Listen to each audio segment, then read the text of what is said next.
Salve galera, tudo bem com vocês? Eu tinha ficado de gravar podcasts, mas eu achei melhor gravar um vídeo usando o meu aquário como exemplo para fazer uma revisão de todo o conteúdo que nós vimos até aqui, beleza? Nós começamos a estudar lá no início do ano o conceito de ecologia. Eco, casa, logia, estudo, o estudo da casa. E nós não podemos esquecer que esta casa, que nós consideramos o nosso meio ambiente, ela precisa ser gerenciada em termos de recursos. E os recursos nada mais são do que a energia que cicla e que funciona dentro do nosso ambiente.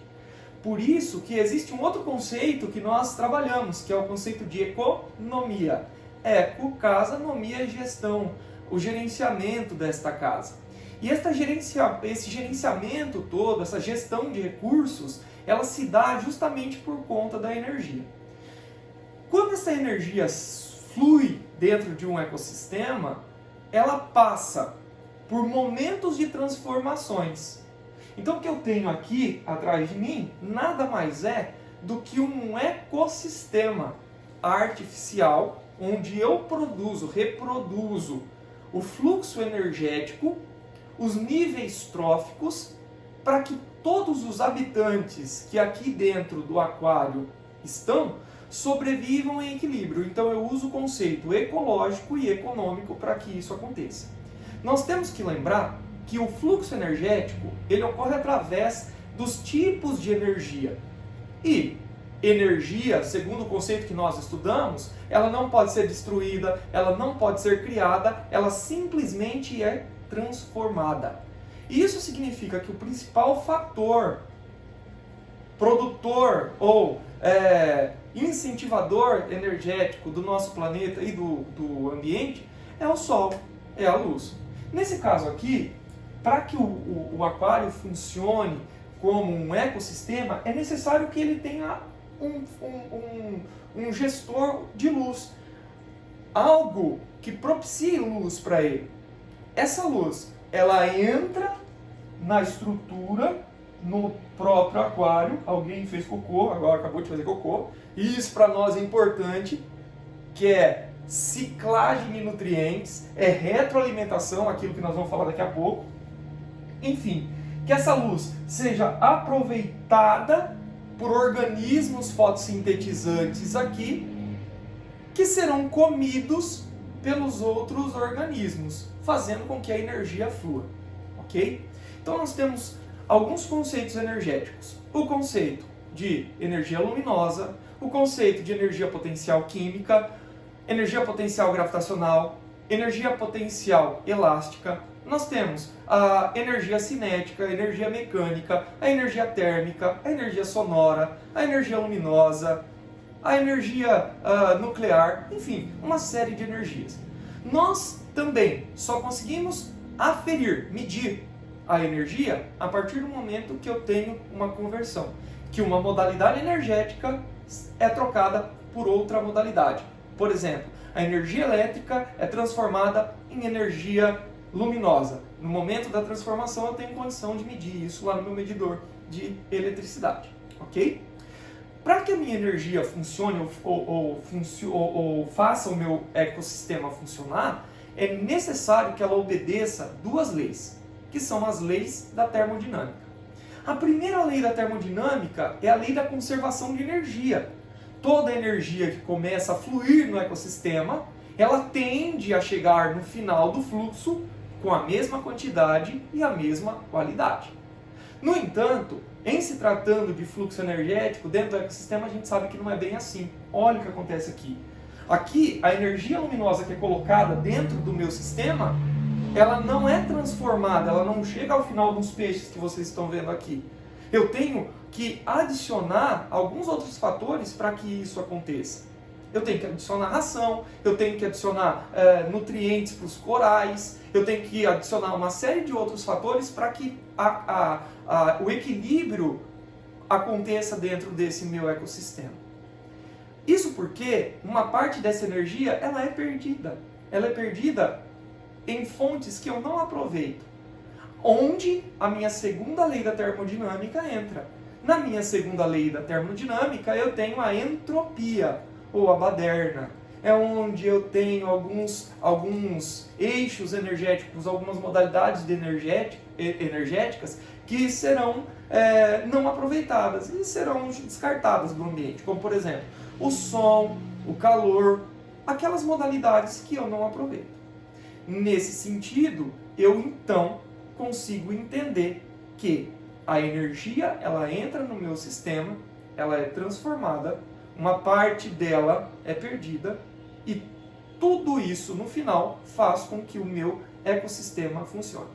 Assim, vocês lembram lá que o morcegão desenhou no quadro um sisteminha onde eu coloquei uma caixa que pode ser representada pelo aquário, um ambiente de saída e um ambiente de entrada. Então, para vocês entenderem na prática agora, o que seria o ecossistema, aquele desenho? Seria o aquário todo que vocês estão vendo aqui. Os peixes, as algas, os corais, tá? O ambiente de entrada seria o fornecimento de fatores que serão transformados aqui dentro. Então, quem são esses fatores? A ração que eu coloco para os peixes, os aminoácidos que eu coloco para os corais, a luz que eu coloco para as algas fazerem fotossíntese aqui.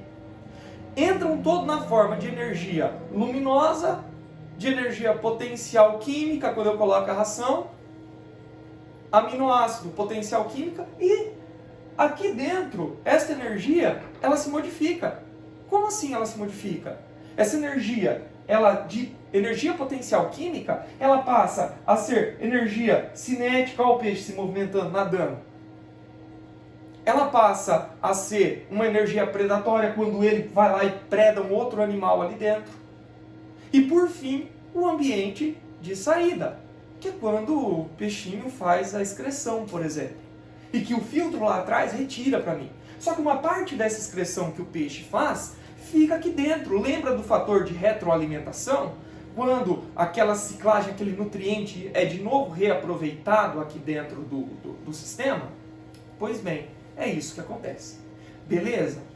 Um outro assunto que nós trabalhamos foram o fluxo energético de acordo com os níveis tróficos. Então eu tenho basicamente 5 níveis tróficos. Eu tenho um nível trófico de produtor, que é aquele cara que vai fazer fotossíntese, que pode ser uma planta, pode ser uma alga, e os caras que se alimentam dentro desses níveis tróficos. O herbívoro, que é consumidor primário, aquele que se alimenta do herbívoro, que é o consumidor secundário, ou que se alimenta do carnívoro, que é o consumidor terciário, e por fim o consumidor de topo, que é aquele consumidor que não vai ser predado.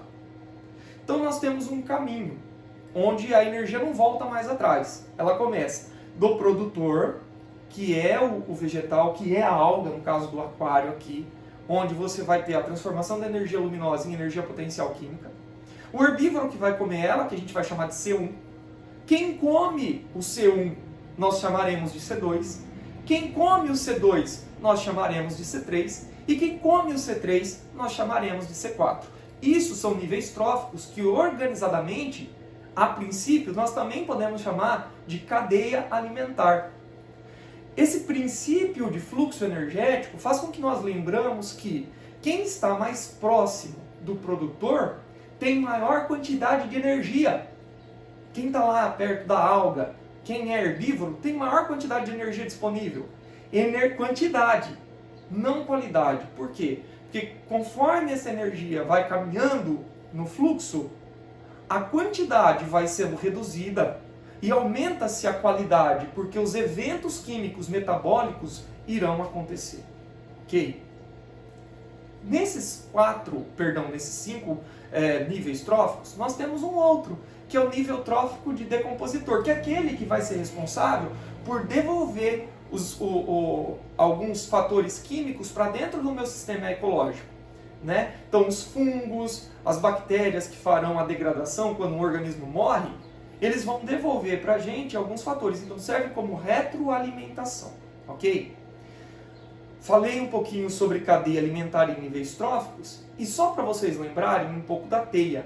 A teia alimentar é igual à cadeia alimentar. No entanto, cada um dos níveis tróficos, ele pode obedecer o momento que ele está vivendo. Porque um nível trófico C3, por exemplo, ele pode ser um C2 quando ele come um herbívoro, ou também ele pode ser um C4 quando ele é um consumidor de topo. Então uma águia, por exemplo, se ela come um ratinho que acabou de comer uma planta, ela está sendo um C2.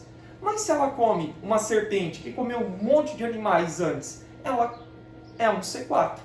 E lembrando, por que eu não posso colocar a nomenclatura de C5? Porque quanto mais distante eu estiver do nível de produção, menor é a quantidade energética. Isso significa que se eu aumento muito as definições de níveis tróficos, eu vou acabar exaurindo, diminuindo muito a energia e ela vai acabar não existindo mais. Ok? De energia era isso.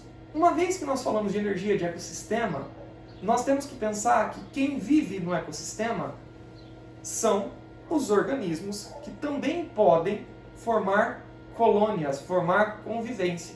E o primeiro tipo de convivência que nós estudamos é a formação de população. Lembra a definição de população? É um conjunto de indivíduos de mesma espécie, com capacidade de reprodução entre si. E uma população apresenta algumas características. A natalidade, que é a capacidade de reprodução e de colocar indivíduos no ecossistema. A mortalidade, que é antagônica à reprodução, que é a taxa de morte que acontece nesses indivíduos. E lembrem-se que natalidade e mortalidade são coisas, são aspectos que vão regular a população no ecossistema. E também nós teremos a dispersão. A dispersão, que é um fator muito importante, que é a colocação desses indivíduos dentro do ambiente. A dispersão, ela vai fazer com que a população fique de forma organizada dentro do ambiente, a fim de conseguir obter recursos. Então, quando você tem esse fator de dispersão, você tem um melhor gerenciamento de recursos ambientais. Ok, pessoal? Esses conteúdos que o Morcegão comentou rapidamente com vocês foram conteúdos que nós falamos no decorrer das aulas, claro que resumidamente, mas que servirá para vocês, que na verdade servirão para vocês terem um bom processo avaliativo. Beleza? Qualquer coisa, estou aí para tirar as dúvidas. Grande abraço!